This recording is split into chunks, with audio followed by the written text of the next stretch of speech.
إن الله وملائكته يصلون على النبي يا أيها الذين آمنوا صلوا عليه وسلموا تسليما صل على محمد وآل محمد. أعوذ بالله من الشيطان الرجيم. بسم الله الرحمن الرحيم. لا حول ولا قوة إلا بالله العلي العظيم. حسبنا الله ونعم الوكيل. نعم المولى ونعم النصير. وبه نستعين وهو خير ناصر ومعين. والعاقبة للمتقين. والصلاة والسلام على أشرف الأنبياء والمرسلين حبيب إله العالمين العبد المرتضى والنبي المجتبى والرسول المصطفى سيدنا ونبينا ومولانا بالقاسم محمد.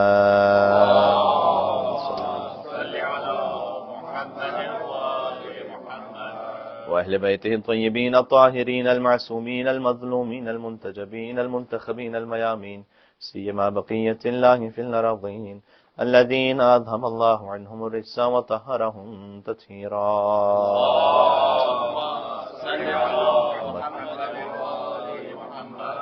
رحمة الله على محبيهم واللعنة الدائمة على أعدائهم أجمعين. قال الله تبارك وتعالى في القرآن الكريم. بسم الله الرحمن الرحيم. وَإِذْ أَخَذَ رَبُّكَ مِنْ بَنِي آدَمَ مِنْ ظُهُورِهِمْ ذُرِّيَّتَهُمْ. نعرہ صلوات. اللهم صل علی محمد وعلی محمد.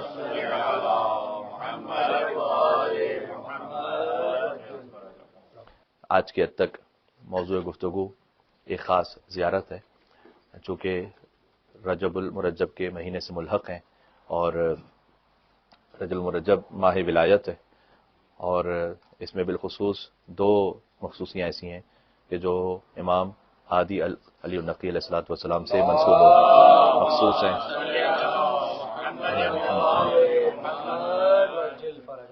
تین رجب المرجب مولا امام علی نقی علیہ السلام کی شہادت ہے، 5 رجب المرجب ایک روایت کے مطابق امام علی نقی علیہ السلام کی ولادت ہے، اور زیارت جامع کبیرہ تعلیم کردہ امام علی نقی علیہ الصلوۃ والسلام ہے. لہذا ہمارے برادر عزیز نے یہ کہا کہ زیارت جامع کبیرہ کی عظمت پر تھوڑی سی گفتگو ہو جائے، اور ان سے اس بارے میں تھوڑی سی بات ہوئی. زیارت کو ایک مرتبہ ہم پڑھتے ہیں ثواب کی نیت سے تو یقیناً اجر ہے. ایک مرتبہ ہم اس زیارت کو پڑھتے ہیں اہل بیت علیہ السلام کے فضائل کی معرفت کی حیثیت میں، اس کا ایک اور مقام ہے. ایک مرتبہ ہم پڑھتے ہیں زیارت کو تجدید بیعت کی نیت سے، کہ ہم اہل بیت علیہ السلام کی خدمت میں بیعت کی تجدید کر رہے ہیں، وہ بیعت جو ہم نے عالم ارواح میں کیا تھا. تھوڑا سا اس پہ بات کرتے ہیں کہ عالم ارواح میں ہم نے کون سا عہد کیا تھا، اور زیارت جامع کبیرہ کیسے اس عہد کی تجدید کا نام ہے. ایک مل کے صلوات بھیجیں. اللہم صل علی محمد. سورہ اعراف کی آیت نمبر 172 ذہن میں رکھیے گا، جس میں ارشاد اقدس الہی ہے وَإِذْ أَخَذَ رَبُّكَ مِنْ بَنِي آدَمَ مِنْ ظُهُورِهِمْ ذُرِّيَّتَهُمْ، کہ آپ اس وقت کو یاد کیجئے. اللہ تعالیٰ اپنے حبیب سے کہہ رہا ہے، اور یہ بات عرض ہو چکی ہے کہ یاد وہ بات دلائی جاتی ہے کہ جو آپ پہلے سے کسی مقام پر موجود ہوں وہاں، تو آپ اس وقت کو یاد کیجئے کہ جب ہم نے بنی آدم سے اور ان کی پشتوں سے جو اولادیں آنے والی ہیں ان سب سے ایک عہد لیا تھا، اور وہ عہد یہ لیا تھا کہ الست بربکم، کیا میں تمہارا رب نہیں ہوں. اس لیے اس دن کو روز الست بھی کہا جاتا ہے. کیا میں تمہارا رب نہیں ہوں؟ قالوا شہدنا، قالوا بلا شہدنا. سب نے کہا کہ اے پروردگار، ہم تجھ سے یہ عہد لیتے ہیں اپنے نفسوں پر گواہ بناتے ہوئے اپنے آپ کو کہ تو ہمارا رب ہے. اچھا، یہاں پر یہ سب نے کا لفظ میں نے اس اعتبار سے استعمال کیا کہ اللہ سبحانہ و تعالیٰ نے جمع کا صیغہ استعمال کیا ہے، یعنی بہت سو نے اس بات کا عہد لیا. کچھ نے اس عہد کو جو ربوبیت کے ساتھ ساتھ خلیفۃ اللہ کی خلافت کا تھا، کیونکہ اللہ کی ربوبیت کا عہد اس وقت تک پورا نہیں ہوتا جب تک خلیفۃ اللہ کی خلافت کا عہد نہ پورا کیا جائے. اور سب سے پہلی مثال اس کی شیطان کی ہے کہ وہ رب کو مان رہا ہے لیکن خلیفہ رب کو نہیں مان رہا. تو اللہ سبحانہ و تعالیٰ نے ایک مثال ہمارے سامنے قائم کی کہ جو اللہ کو ماننے کے بعد بھی خلیفۃ اللہ کو نہ مانے، اس کی عبادت بھی معصیت ہے، اس کی عبادت بھی شیطنت ہے. اور اس سلسلے میں حدیث میں آپ کی خدمت میں پہلے پیش کر چکا ہوں کہ جو ناصبی ہے وہ نماز پڑھے یا زنا کرے برابر ہے.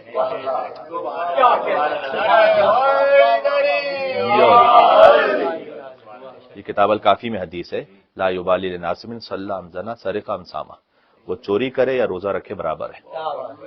بلکہ بعض عرفا نے اس پہ ایک اور اچھی تعبیر استعمال کی ہے، فرمایا کہ بہرحال زنا کرنے والا نعوذ باللہ من ذالک یا چوری کرنے والا، اس کے دل میں کم سے کم کبھی نہ کبھی شرمندگی آ سکتی ہے کہ میں نے ایک فعل حرام کیا ہے. تو نماز پڑھ رہا ہے وہ تو خود پسندی میں مبتلا ہوتا ہے کہ میں اللہ کی عبادت کر رہا ہوں، جبکہ وہ ایسا کام کر رہا ہے کہ جو زنا کے برابر ہے، اس لیے کہ خلیفۃ اللہ کی خلافت کو قبول نہیں کرتا. تو گویا یہ اس سے بھی بدتر ہو سکتا ہے. تو یہ اللہ سبحانہ وتعالی نے ابتدائی خلقت سے اس بات کو سمجھایا ہے، لہذا اللہ کی ربوبیت کا عہد، حضور مکرم کی رسالت کا اور امیر المومنین کی ولایت کا عہد. یہ سورہ اعراف کی آیت نمبر 172 کے ذیل میں جو احادیث موجود ہے، اس میں تفصیل کے ساتھ ائمہ علیہ السلام نے اس کو بیان کیا ہے. علامہ مجلسی نے بحار الانوار کی والیوم نمبر 5 میں ایک باب پورا قائم کیا ہے، باب و تینت و میثاق، تینت اور میثاق کا باب. ہماری تینت کیا ہے، ہمارا میثاق کیا ہے. یہی میثاق وہی عہد ہے، اور اس میں تقریباً 70 احادیث کو لکھا ہے. ان میں سے شاید ہی کوئی ایسی ہو کہ جو آپ یہ کہہ سکیں کہ مثلا خدا نخواستہ جھوٹی روایت ہے. کچھ ضعیف روایتیں ہو سکتی ہیں، لیکن 30 روایتیں 69 میں سے ایسی ہیں کہ جو صحیح سند کا ہے علماء نے، کہ جس میں ائمہ علیہ السلام نے 30 روایت کا مطلب یعنی تواتر معنوی حاصل ہو جاتا ہے کہ یقیناً کوئی نہ کوئی عہد تھا کہ جو لیا گیا. جن لوگوں نے اس عہد کا اقرار کیا عالم ارواح میں، اس کا تحفہ کیا ہے؟ اس کا تحفہ اس جہاں میں ان کا شیعہ گھرانے میں پیدا ہونا.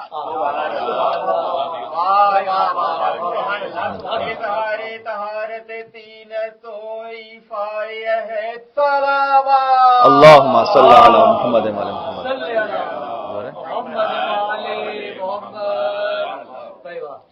یہ بڑی کم نصیبی ہے اور کم ظرفی ہے کہ کوئی یہ کہے اور یہ سوچے کہ ہمارا کیا کمال ہے، ہم تو شیعہ گھرانے میں پیدا ہو گئے، یا کسی اور کا کیا کمال ہے تو اس سے کیا فرق پڑتا ہے. نا، مجھے یہ بتلائیے گا کہ ساری دنیا کی اللہ حکومت اور دولت دے دے، اس سے بڑھ کر ہے ولایت کی نعمت.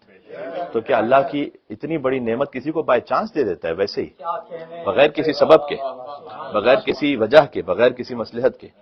وما تسقط من ورقۃ، اللہ کے ہاں کوئی پتا بھی نہیں ہلتا مگر ایک اس کی حکمت اور مصلحت ہوتی ہے، اس کے علم میں ہوتا ہے. تو اللہ سبحانہ وتعالیٰ اتنی عظیم الشان نعمت عطا کر دے، بغیر کسی سبب کے عطا کر دے گا، بغیر کسی وجہ کے عطا کر دے گا. یہ عالم ارواح میں ایک عہد ہے کہ جو روحوں نے اللہ سبحانہ وتعالیٰ کے سامنے اس عہد کو لیا، یا فوراً جنہوں نے اس عہد کو انجام دیا اور اسے قبول کر لیا، انہیں اللہ سبحانہ وتعالیٰ نے دنیا میں شیعہ بنایا، شیعہ گھرانے میں پیدا کیا، اہل بیت السلام کی ولایت عطا کی.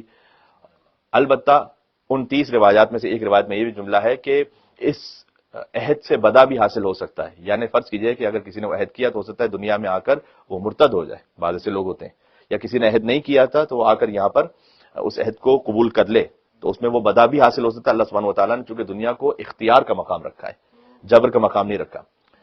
تو وہ جو عالم ارواح میں ہم نے عہد کیا تھا، اس کا انعام اور محصول شیعہ ہونا ہے، شیعہ ماں باپ کے یہاں پیدا ہونا ہے. اور جو اس عہد کو یہاں پر بھی باقی رکھ لے، اس کا محصول جنت ہے اہل بیت علیہ السلام کے ہمراہی میں.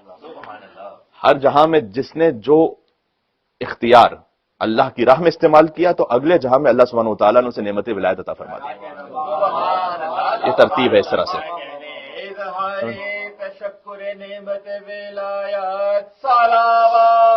اللہم صلی علی محمد و علی محمد.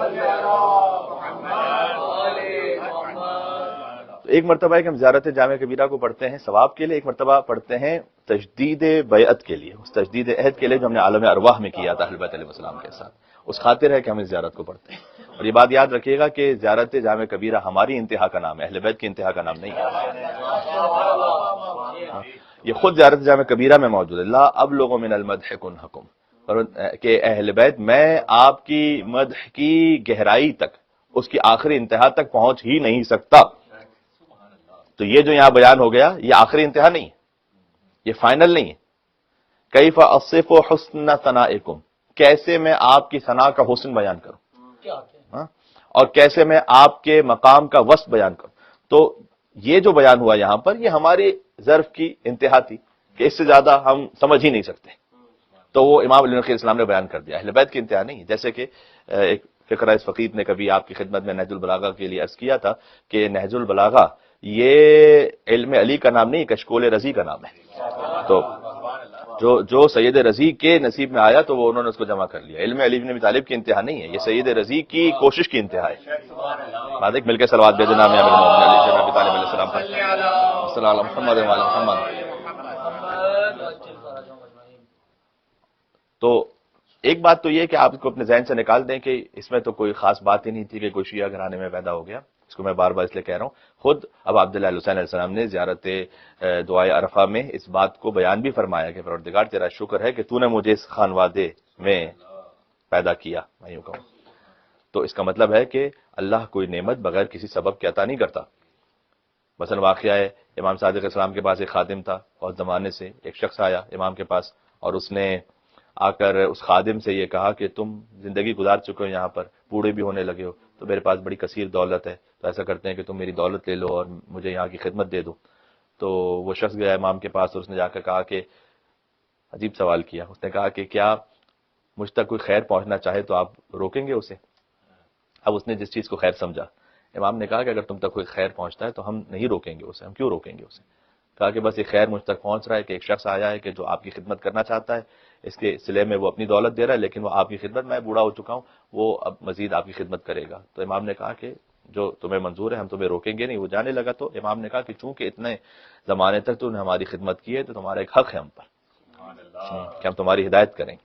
اور اس کے بعد امام نے فرمایا کہ قیامت میں جب عرصے محشر ہوگا، اولین اور آخرین جمع ہوں گے، تو رسول اللہ کے ہاتھوں میں، تعبیر اس طرح سے، ظاہر ہم جانتے ہیں اللہ کا کوئی دامن نہیں ہے، لیکن اللہ کا دامن رسول اللہ کے ہاتھ میں ہوگا، اور ہم اہل بیت کے ہاتھوں میں رسول اللہ کا دامن ہوگا، اور ہمارا دامن ہمارے شیعوں کے ہاتھوں میں ہوگا.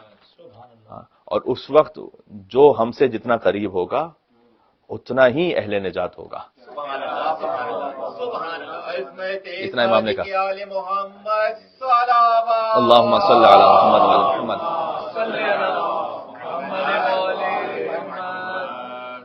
بہرحال صاحب معرفت تھا، چونکہ امام کے بعد اتنا عرصہ گزار چکا تھا، تو امام نے فقط اتنا ہی کہا تو وہ جان گیا کہ امام علیہ السلام سے کیا کہنا چاہتے ہیں، اور واپس پہنچ کر اس سے یہ کہا کہ اگر تو دنیا جہاں کی دولت بھی مجھے دے دے تو میں اس خدمت کو نہیں چھوڑوں گا. تو یہ جو اتنی عظیم الشان نعمت ہے تو اللہ بغیر وجہ کے کسی چانس کی وجہ سے کسی کو دے رہا ہے کہ ہم چند کلومیٹر کہیں اور پیدا ہوئے ہوتے تو یہ تھا، اور چند کلومیٹر یہاں ہو گئے تو کچھ اور ہے. یہ معاملہ نہیں ہے. اللہ سبحانہ و تعالیٰ نے کس جسم میں کس روح کو داخل کرنا ہے، یہ وہ روح ہے کہ جس نے ولایت کا اقرار کیا ہوا ہے. عالم ارواح ہے. ہر جسم ہر روح کے قابل نہیں ہے، جیسے کہ ہر زمین ہر جسد کے بھی قابل نہیں ہے. حدیث میں آیا ہے کہ امام معصوم کا بدن وہاں دفن ہوتا ہے کہ جس روئے زمین پر آدم سے خاتم تک کبھی کوئی گناہ نہ کیا گیا ہو. اس مقام پر جہاں ولی اللہ کا جسم دفن ہوتا ہے، حضرت آدم سے لے کر آج تک قیامت تک اس مقام پر کوئی گناہ نہیں کیا جا سکتا، یعنی اس میں گناہ نہیں ہوا ہوتا، تب جا کر امام معصوم کا بدن وہاں دفن ہوتا ہے. ہر زمین یہ لیاقت نہیں رکھتی کہ اب عبداللہ علیہ السلام کے وجود کو تحمل کر سکے. نجف اشرف میں امیر المومنین کا حرم مطہر، وہاں پر قبر پہلے سے آمادہ تھی. اس کا مطلب ہے کہ ہر زمین میں یہ لیاقت نہیں ہے کہ وہ جسد امیر المومنین کو تحمل کر سکے.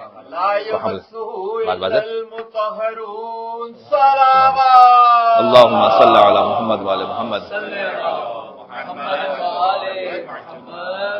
بالکل بجائے پڑی سورہ واقعہ کی کہ جب قرآن کو بغیر طہارت کے کوئی مس نہیں کر سکتا تو قرآن ناطق کو بھی بغیر طہارت باطنی کے کوئی مس نہیں کر سکتا. اور یہ جو عہد تھا، اس سے بات یہاں سے یہ بات آ گئی کہ یہ عہد فقط آپ جانتے ہیں کہ انسانوں سے نہیں لیا گیا، بلکہ کثیر احادیث میں ہے کہ جمادات سے بھی لیا گیا، نباتات سے بھی لیا گیا، حیوانات سے لیا گیا ہے. جس نے اس عہد کو اللہ کی بارگاہ میں عالم ارواح میں قبول کیا، یا جب بھی ان سے وہ عہد لیا گیا، ہو سکتا ہمارا عالم ارواح کچھ اور ہو، ان کے لیے کچھ اور معاملہ ہو، تو مثلا جس حیوان نے قبول کیا اللہ نے اسے حلال گوشت جانور بنایا. سبحان اللہ. وہ اس لائق ہے کہ اس کا گوشت ایک مومن کے جسم کا حصہ بن سکے، سب کا نہیں. اس طرح جمادات پہ پیش کیا گیا. ہر پتھر ایک نہیں ہے، عقیق کے پتھر کی خاص بات ہے، اس لیے کہ عقیق کا پتھر وہ ہے کہ جس نے سب سے پہلے علی ولی اللہ پڑھا جمادات میں، اسے مومن کے ہاتھ کی زینت بنایا اللہ سبحانہ وتعالی. نماز بھی مستحب بنایا اسے. نماز جیسی عبادت میں جیسے مستحب بنایا گیا، وہ عقیق کا پتھر ہے، باقی سونا اور چاندی نہیں ہے. سونا تو مت پہ پہننا ہی حرام. تو جہاں جہاں جس مرحلے پر نباتات نے اس طرح سے پھل میوے جنہوں نے اس ولایت کو قبول کیا انہیں اللہ نے میٹھا ذائقہ عطا کیا یا ایسا ذائقہ عطا کیا جو انسانوں کے لیے مرغوب اور محبوب ہو. اب ایک بات ذہن میں رکھیے گا کہ مولانا صاحب یہ ہم فرض کیجئے کہ وہ پھل جو میٹھے ہیں وہ سبھی کھا رہے ہیں, جو ولایت پر ہیں وہ بھی, جو ولایت پر نہیں ہے وہ بھی. تو اس کی وجہ یہ ہے کہ ایک باغبان ہے, اسے اپنے پورے باغ میں سے ایک خاص درخت بڑا محبوب ہے, اس کا جو پھل ہے وہ خاص اسے محبوب ہے. اس ایک درخت کی خاطر وہ پورے باغ کو پانی دیتا ہے. بات واضح ہے؟ سبحان اللہ سبحان اللہ. کیا کہنے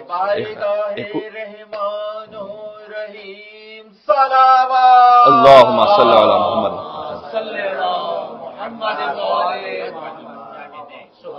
اسے وہ پھول مرغوب ہے, لیکن اس کی خاطر وہ بعض کانٹے بھی اس سے سیراب ہو جاتے ہیں.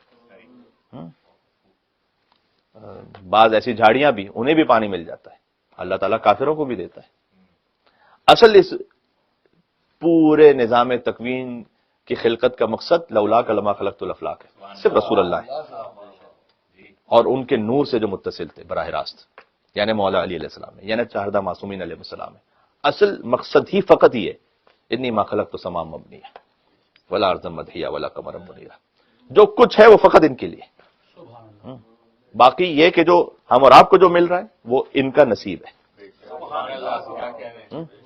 اور پھر اوروں کو جو مل رہا ہے کہ جو ان کی ولایت پر نہیں بھی ہے, میں نے آپ سے مثال عرض کر دی کہ اللہ سبحانہ و تعالیٰ کا ایک نظام ہے, اصل میں اس نے ان کی خاطر خلق کیا ہے, ان کی خاطر وہ سب کو کھلا رہا ہے. اب یہ ایک خلاصہ یہ ہو گیا کہ وہ عہد تھا کہ جو اللہ سبحانہ و تعالیٰ نے ہم سے لیا, اور اس کی ایک نعمت ہمیں خاص اس عہد کے اقرار کیا. تاکہ اس سے ایک بات یہ بھی سمجھ میں آتی ہے, بس اوقات ہمارے منقبتوں میں یا ہماری شاعری میں کبھی کبھار نعوذ باللہ انبیاء کی کوئی توہین کر دیتے ہیں کہ اپنے خوبداروں کو وہ نبیوں سے بڑھا دیتے ہیں. تو ہم نے نبیوں کو کیا سمجھا ہوا؟ نبی نعوذ باللہ کو مقصر تھے نبی سارے, کہ ہم نے یہ سمجھا ہوا کہ نوح علیہ السلام, ابراہیم علیہ السلام, موسیٰ علیہ السلام, عیسیٰ علیہ السلام, یہ انبیاء وہ تھے کہ جنہوں نے ہم سے پہلے ولایت کو قبول کیا وہاں پر, اس لیے اللہ سبحانہ و تعالیٰ نے نبوت کا عہدہ عطا کیا. جو ایک سوال ہوتا ہے کہ ہمیں کیوں نبی نہیں بنا, حضرت موسیٰ مجھے کیوں نہیں بنا دیا اللہ نے, حضرت عیسیٰ مجھے کیوں نہیں بنا دیا اللہ نے, تو ان کو بنا دیا تو اس میں کیا کمال تھا؟ اس لیے کہ عالم ارواح میں انہوں نے ہم سے پہلے یا ہم سے زیادہ شدت کے ساتھ مولا علی کی ولایت کا اعتراف کیا. جو کچھ ہے اس پورے عالم تکوین میں وہ سب کا سب اس بات پر ہے کہ کس نے ربوبیت کا اور رسالت و ولایت کا اقرار جتنا پہلے کیا, جتنا شدت سے کیا, جتنا خلوص سے کیا, اتنا ہی اللہ سبحانہ و تعالیٰ نے مقام عطا کیا. اس طرح سے مثلا سلمان, انہیں اس مقام تک اللہ سبحانہ و تعالیٰ نے کیوں مجھے اس وقت نہیں اللہ نے پیدا کیا, کیوں ابو خالد کابلی کے وقت نہیں پیدا کیا, کیوں ابو محمد ثمالی میں ابو حمد ثمالی کا وقت نہیں پیدا کیا.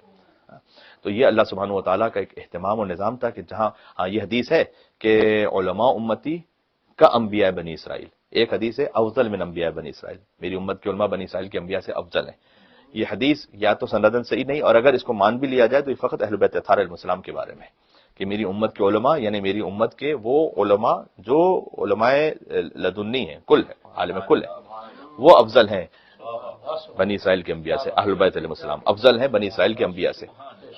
ہاں کچھ ایسے ہیں شیعوں میں سے, اہل بیت علیہ السلام کی ولایت رکھنے والوں میں سے کہ جو بنی اسرائیل کے انبیاء کے برابر جنہیں قرار دیا گیا, یہ ضرور ہے ان کے برابر ہے. تو انہیں ایک اور معمولیت تھی ان انبیاء کو, انہیں ایک اور معمولیت ہے جو یہاں پر عطا کی گئی. مثلا مقدس بیلی کے لیے جو واقعہ مشہور ہے کہ انہوں نے جب یہ حدیث پڑھی کہ علماء امتی کا انبیاء بنی اسرائیل, کہ میری امت کے علماء بنی اسرائیل کے انبیاء کے برابر ہیں, تو حضرت موسیٰ علیہ السلام خود بنی اسرائیل میں سے. حضرت موسیٰ علیہ السلام کے دل میں بھی خواہش ہوئی کہ پروردگار تو بتلا مجھے کہ وہ کون سے ایسے علماء ہیں کہ جو بنی اسرائیل کے انبیاء کے برابر ہیں. تو اس وقت اللہ سبحانہ و تعالیٰ نے کہا کہ ایک مقدس بیلی ہے. اور اس کے بعد حضرت موسیٰ علیہ السلام نے اس خواہش کا اظہار کیا کہ میں جا کے کیا ان سے کلام کر سکتا ہوں, تو مقدس بیلی کے پاس وہ پہنچے, عالم خواب میں یا مکاشفے میں کس کیفیت میں اللہ جانتا ہے.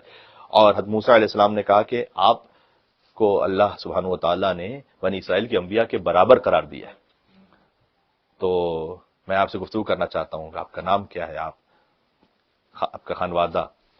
تو انہوں نے جواب دیا کہ میرا نام مثلا احمد ہے, باپ کا نام محمد ہے, میں اربیل میں ولادت ہوئی اور کربلا میں رہتا ہوں, نجف میں تعلیم حاصل کی. بڑا ہی لمبا جواب دیا. تو حضرت موسیٰ علیہ السلام نے کہا کہ میں نے ایک سوال کیا تھا, آپ نے اتنا لمبا جواب دیا. تو مقدس بیلی کہتے ہیں کہ آپ نے اس وقت کو یاد کیجئے کہ جب اللہ سبحانہ تعالیٰ نے آپ سے پوچھا وما تلک بیمینک یا موسیٰ، اے موسیٰ آپ کے دائیں ہاتھ میں کیا ہے؟ حضرت موسیٰ علیہ السلام نے کہا قال ہی عصای اتوکأ علیہا واہش بہا علی غنمی ولی اسقیہا ماء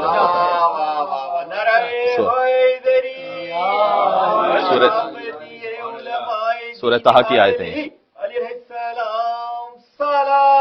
اللہم صلی کہ میرے ہاتھ میں عصا ہے، اس سے سہارا لیتا ہوں، اس سے بکریوں کو چراتا ہوں، اس میں میرے لیے اور بھی بہت سارے فائدے ہیں۔ جب محبوب سے گفتگو ہو رہی ہو تو آخری فقرہ وہ کہا جاتا ہے کہ جس سے اور موضوعات نکل سکیں تاکہ بعد میں اور طوالت ہو۔ وَلِيَ فِيهَا مَآرِبٌ أُخْرَى، میرے لیے اس میں اور بھی بہت سے فائدے ہیں۔ گویا حضرت موسیٰ علیہ السلام اللہ سے کہنا چاہتے ہیں کہ پروردگار اور پوچھ کے کیا فائدے تو میں اور بیان کروں پھر آگے۔ تو اللہ نے کہا تھا ہاتھ میں ایسا ہے، تو آپ نے اتنا لمبا جواب کیوں دیا؟ کہ وہ زندگی کا میرا پہلا موقع تھا کہ جب اللہ براہ راست مجھ سے کلام کر رہا تھا۔ کہ بس میری زندگی کا پہلا موقع ہے کہ کوئی نبی خدا مجھ سے براہ راست کلام کر رہا ہے، تو میں چاہتا ہوں کہ بات طولانی ہو۔ تو ایک میں نے مثال فقط آپ کی خدمت میں عرض کی۔ تو بہرحال ان انبیاء علیہ السلام کو بھی جو مقامات عطا ہوئے وہ ربوبیت و رسالت و ولایت کے اقرار پر عطا ہوئے۔ تو بات یہ ایک اہم بات تھی، اس پہ ایک پوری مجلس اور بلکہ کئی مجالس ہو سکتی ہیں۔ زیارت جامع کبیرہ جب بھی آپ پڑھیں، مجھے اس کا پورا متن نہیں پڑھنا، آپ کی خدمت میں بارہا اسے پڑھا جا چکا ہے، آپ کی خدمت میں کو سنا بھی چکا ہوں میں۔ ایسے علماء اور عرفاء گزرے ہیں کہ جو 70 سال تک ہر صبح انہیں اہل بیت علیہ السلام میں سے کسی نہ کسی کا حرم نصیب ہوا۔ نجف میں تو حرم امیر المومنین، کربلا میں تو حرم امام حسین علیہ السلام، مشہد میں تو حرم امام رضا علیہ السلام، اور قم میں ہے تو حرم ابی معصوم کو سلام اللہ علیہ۔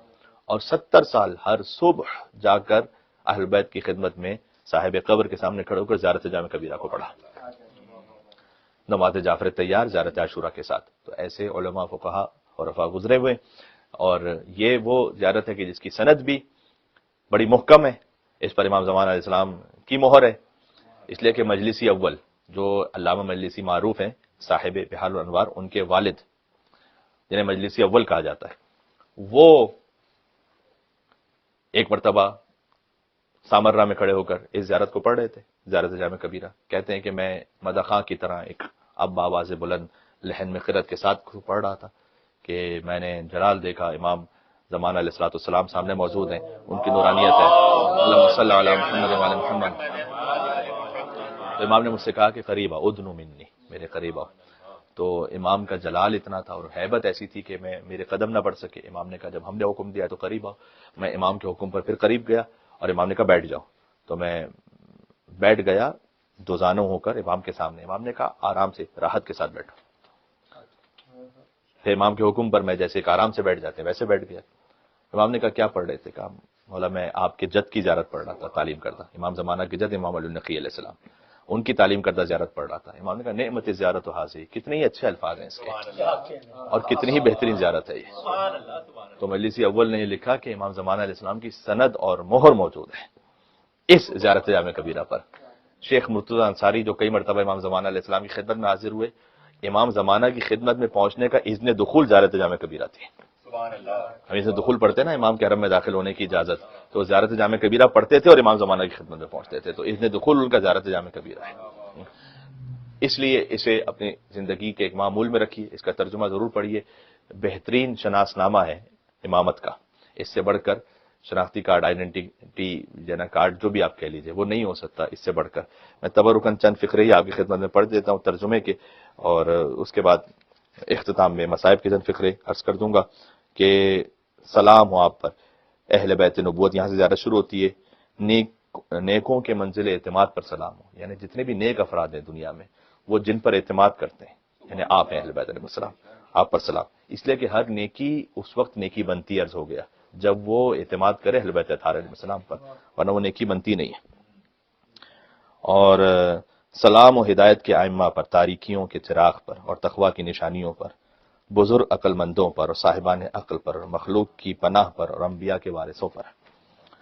اور سلام ہو ان ائمہ پر جو داعی ہیں، قائد ہیں، ہادی، سردار ہیں، حاکم ہیں، حامی ہیں، اہل ذکر ہیں، اولو الامر ہیں، بقیت اللہ ہیں، خیرت اللہ ہیں۔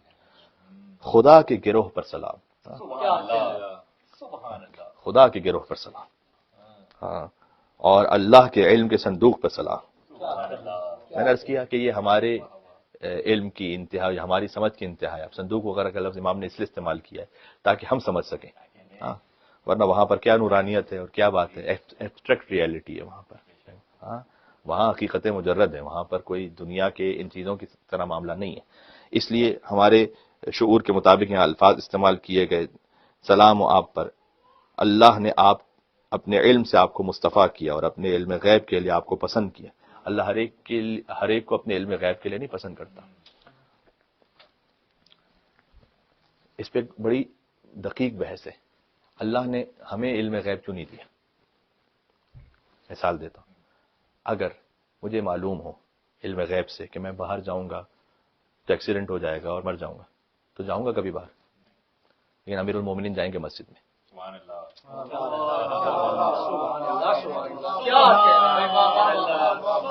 میں لیاقت نہیں رکھتا، امیر المومنین لیاقت رکھتے ہیں اس کی ذریعے مل کے صلوات بھیجے گا. نام ہے امیر المومنین حیدر کرار علی شیر ابی طالب الاسلام.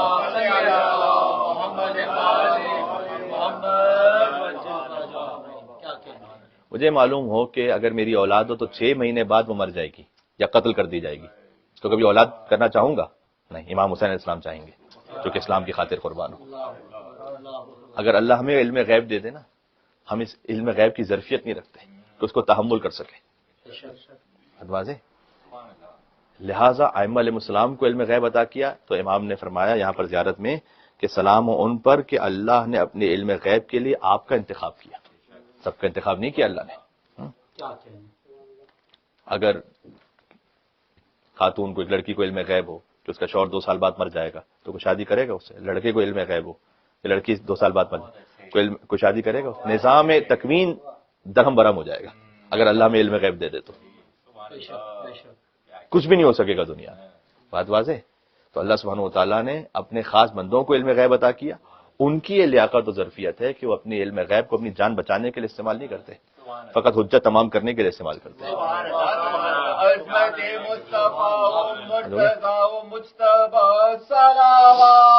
اللہم صل علی محمد وعلی محمد.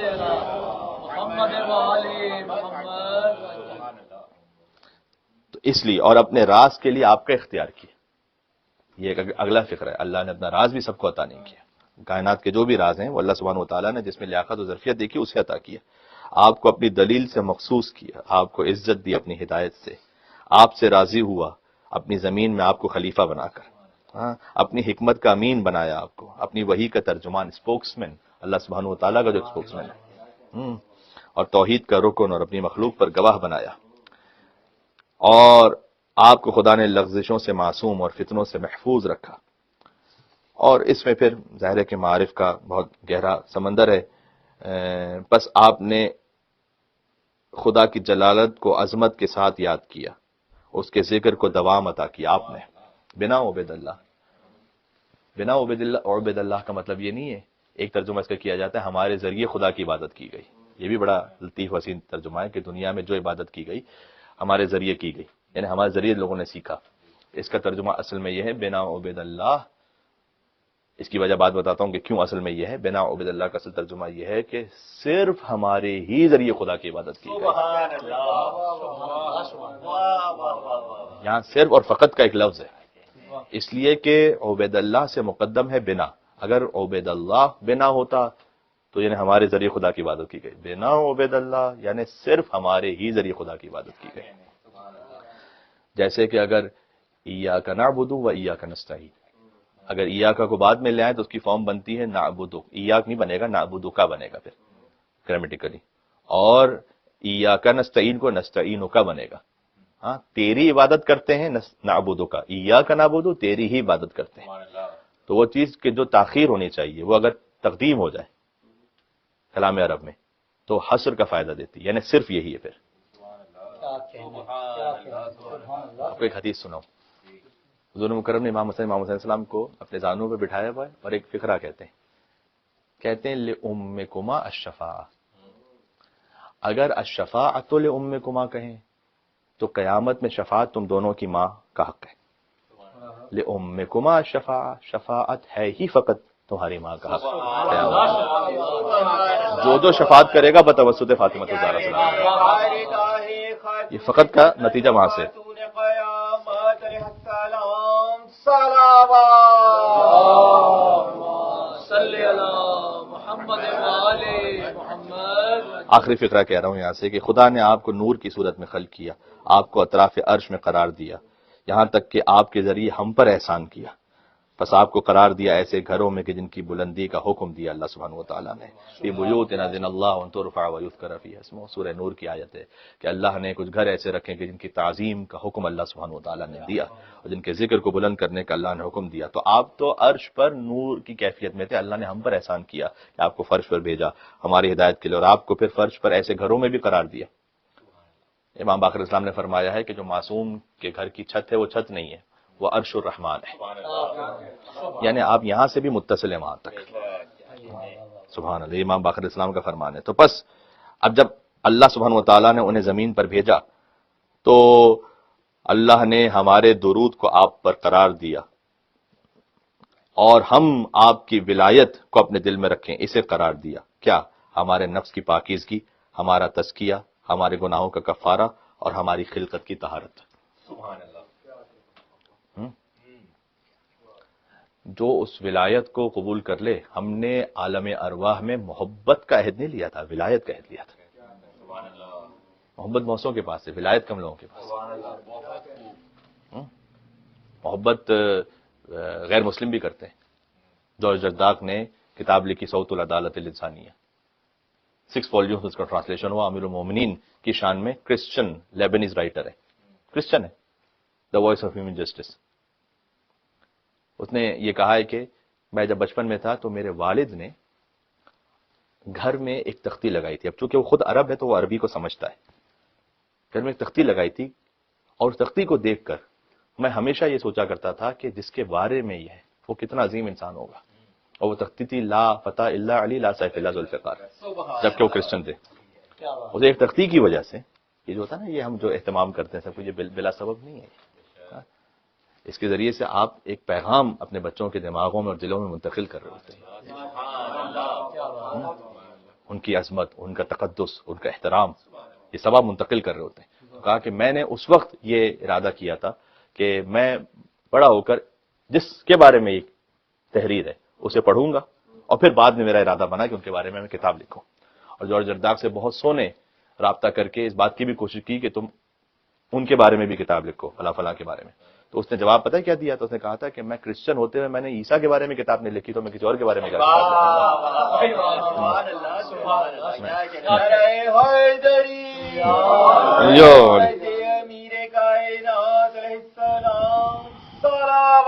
اللہم صلی علی محمد. بات تمام ہو گئی عزیزوں. تو آپ اس زیارت جامع کبیرہ کو ثواب کی نیت سے بھی پڑھیں، اہل بیت علیہ السلام کے فضائل کی معرفت کی نیت سے بھی پڑھیں، تجدید عہد کی نیت سے بھی پڑھیں اس کو. کہ نہ مولوی سے نہ مجنوں سے استفادہ کیا، علی سے عشق کیا اور بالارادہ کیا. بائی چانس نہیں ہے یہ اتفاق نہیں ہے. علی سے عشق کیا اور بالارادہ کیا، اور زمین پر بھی رہا استوار عہد الست، زمین پر بھی رہا استوار عہد الست. غدیر میں پھر اس عہد کا اعادہ کیا، غدیر میں بھی اس عہد کا اعادہ کیا. اور برسم نعت پیمبر براہ مدح علی، اس ذریعے سے پھر کیا ہوا، پھر حاصل کیا ہوا کہ برسم نعت پیمبر براہ مدح علی غلام زادہ یہ کس نے امیر زادہ کیا.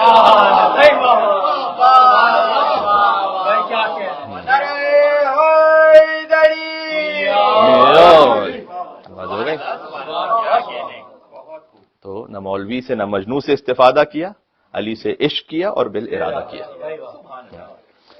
یہ ایک مختصر سا بہت ایک معروضہ تھا زیارت جامع کبیرہ کے حوالے سے اور اہل بیت علیہ السلام کی ولایت کے حوالے سے. اللہ سبحانہ و تعالیٰ کا کسی بھی نعمت پر اتنا شکر نہ کیجیے گا جتنا ولایت کی نعمت پر کیجیے گا، اور کسی بھی نعمت کی حفاظت کی ویسے فکر نہ کیجیے گا جیسے ولایت کی نعمت کی حفاظت کی فکر کیجیے گا، اور کسی بھی نعمت کو اپنی نسلوں میں منتقل ہونے کے لیے اتنا فکر مند نہ ہو جائیے گا جتنا اس نعمت ولایت کو منتقل کرنے کے لیے حساس اور فکر مند رہیے گا. معروف کلام ہے کہ امام کے پاس آ کر جب کسی ایک تنگ دست شیعہ نے یہ کہا کہ میں فقیر ہوں تو امام نے اس کی مدد کی تھی، لیکن یہ کہا کہ فقیر نہیں ہے تو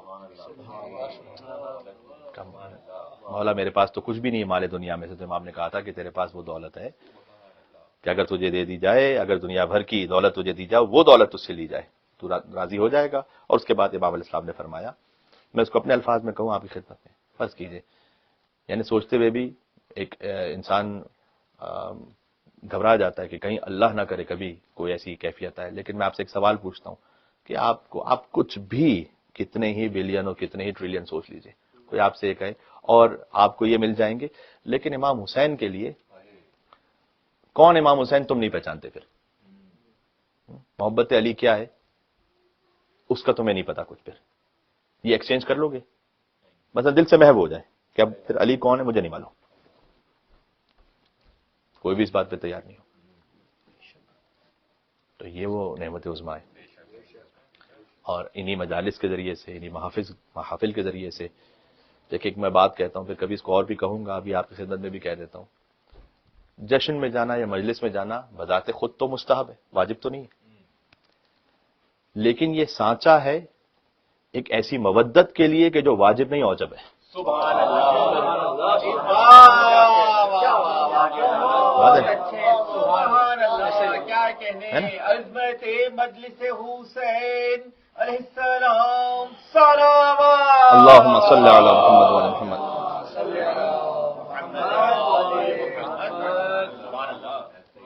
مغرب کا وقت ہو، مغرب کا وقت تو وسیع ہے، آپ چاہیں گے اول وقت میں ہو جائے، تو کیوں اول وقت میں؟ اس لیے کہ اول وقت میں مستحب پڑھنا زیادہ ثواب ہے، تو اول وقت فی نفسی واجب نہیں، اول وقت لیکن سانچہ ہے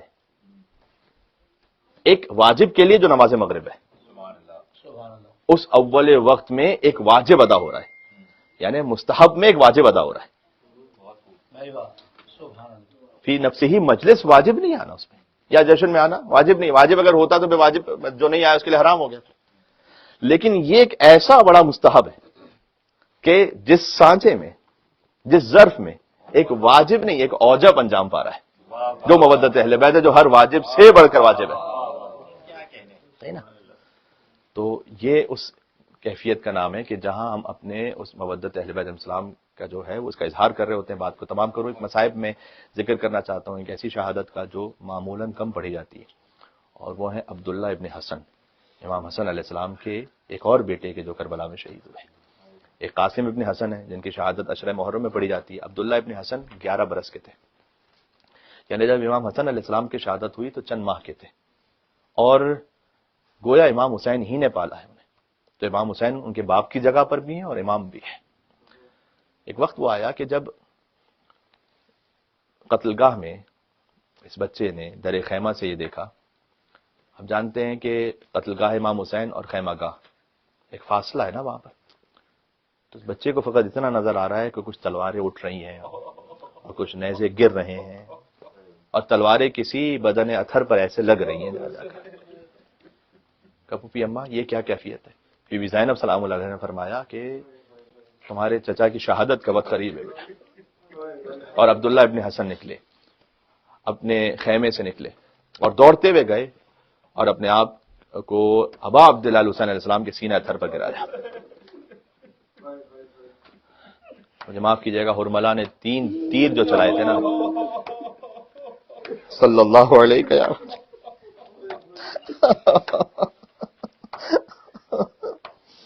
ایک تیر علی اصغر کے گلوے مبارک پر لگا، فصبح الطفل من الاذن الى الاذن، بچہ دائیں سے بائیں شہید ہو گیا تھا۔ ایک تیر حرملہ نے اس وقت مارا تھا کہ جب کسی شقی نے ابا عبداللہ حسین کی پیشانی پر ایک پتھر مارا تھا، اور امام نے بلا تشبیہ اپنا پیراہن بلند کیا تاکہ پیشانی سے بہنے والے خون کو روکیں، تو سینہ اطہر مولا کا نمایاں ہوا اور حرملہ نے ایک تیر مارا امام کے سینے پر، اور تمام مقاتل میں لکھا ہوا ہے کہ یہ تیر امام اپنے سینے سے نہیں نکال سکے تھے، پشت سے امام نے پشت سے امام نے تیر نکالا تھا اس تیر کو، اور اس تیر کی تاب نہ لاتے ہوئے ابا عبداللہ حسین زمین کربلا پر تشریف لائے۔ ایک تیر اور مارا تھا عبداللہ ابن حسن کو حرملہ نے، اور میں اگر مقتل کی تعبیر آپ کو بتاؤں تو یہ ہے کہ عبداللہ ابن حسن کو ایسے تیر لگا کہ جیسے بھتیجا چچا سے سل گیا بدن میں. عبداللہ ابن حسن پیوست ہو گئے تھے اب عبداللہ حسین علیہ السلام سے ان کے سینے سے. اپنے امام حسن علیہ السلام کو تعزیت و پرسہ پیش کرتے ایک جملہ کہتا ہوں، فقرہ میں کہہ دیتا ہوں مصائب کا، بعد میں روئیے گا اس پر، اس لیے کہ مجھے معلوم ہے کہ اس پر گریے کا حق نہ میں بھی ادا کر سکتا ہوں نہ شاید کوئی اور ادا کر سکے. بعد میں جب رات یاد آئے نا تو بعد میں گریہ کیجیے گا. یہ وہ شہید ہیں کہ ظالموں نے عبداللہ ابن حسن کے سر کو امام حسین کے سینے پر کاٹا تھا.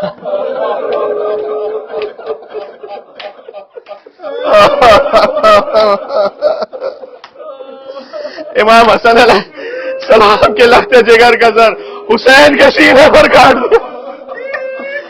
گویا حسین کے لیے تو ایسا تھا کہ حسن کا سر کٹ رہا ہو حسین کی. عبداللہ ابن حسن حسین کے سینے پر شہید ہو گئے. وَسَيَعْلَمُ الَّذِينَ ظَلَمُوا عَلَى مُحَمَّدٍ أَيَّ مُنْقَلَبٍ يَنْقَلِبُونَ. لیکن یہ شہادت کے بعد تھا، مصائب بس تمام ہو گئے. شہیدان کربلا کے سر خاص طور پر بنی ہاشم کے سر تن سے جدا ہوئے، لیکن فقط ایک سر ایسا ہے کہ ابھی سانسیں باقی تھی اور ان کا سر تن سے جدا ہوا، وہ خود اب عبداللہ حسین علیہ السلام کا سر. باقی تمام سر شہادت کے بعد کاٹے. امام حسین ابھی ذکر پروردگار تسبیح لبوں پر جاری تھی اور حسین کا سر 13 ضربتوں سے شیور نے جدا. الا قد قتل الحسین بکربلا الا قد ذبح الحسین بکربلا. صلی اللہ علیہ یا ابا عبداللہ المظلوم الشہید الغریب. صلی اللہ علیہ یا ابن رسول اللہ یا ابن امیر المومنین یا ابن فاطمہ الزہراء سیدۃ نساء العالمین. پروردگار ذکر کو قبول فرما لے. جتنے حاضرین مجلس جہاں جہاں مومنین یہ امید رکھتے ہیں کہ ہم انہیں دعاؤں میں یاد رکھیں گے، ان کے لیے دنیا اور آخرت کے حسنات عطا فرما دے. اگر کوئی مومن کسی خاص مشکل پریشانی میں ہے تو باب الحوائج ابو الفضل عباس علیہ السلام کے صدقے میں ان کے بھتیجے عبداللہ ابن حسن کا ذکر ہوا ہے. پروردگار ان شہیدوں کے صدقے میں باب الحوائج کے واسطے سے تمام حاجات کو پورا فرما دے. وہ حاجات جس میں اگر تیری حکمت کے مطابق نہیں ہے تو اس پر تیری رضا پہ راضی رہنے کی توفیق عطا فرما دے. مریضوں کو شفا عطا فرما، بے روزگاروں کو، کم روزگاروں کو، بہرحال جو کسی بھی حوالے سے اپنے رزق میں وسعت کے متمنی ہیں اور چاہتے ہیں، کچھ ارادے انہوں نے کیے ہوئے ہیں، مثلا کچھ سوچا ہوا ہے انہوں نے، پروردگار امام جواد علیہ السلام کے صدقے میں انہیں کامیابی و کامرانی عطا فرما. حضرت حجت کے ظہور پر نور میں تعجیل فرما. اس گھر میں خاص اپنی برکت و رحمتوں کا نزول فرما. اپنے گھروں میں ذکر اہل بیت اطہار علیہ السلام برپا کرنے کی، جاری و ساری رکھنے کی توفیق عطا فرما. اپنے گھر کا ماحول، بچوں کی تربیت، اپنے نفس کی اصلاح امام زمانہ علیہ السلام کے امر کے مطابق کرنے کی توفیق نصیب فرما. مولا کے نام پر مل کے نعرے صلوات. اللہم صلی علی محمد و علی محمد.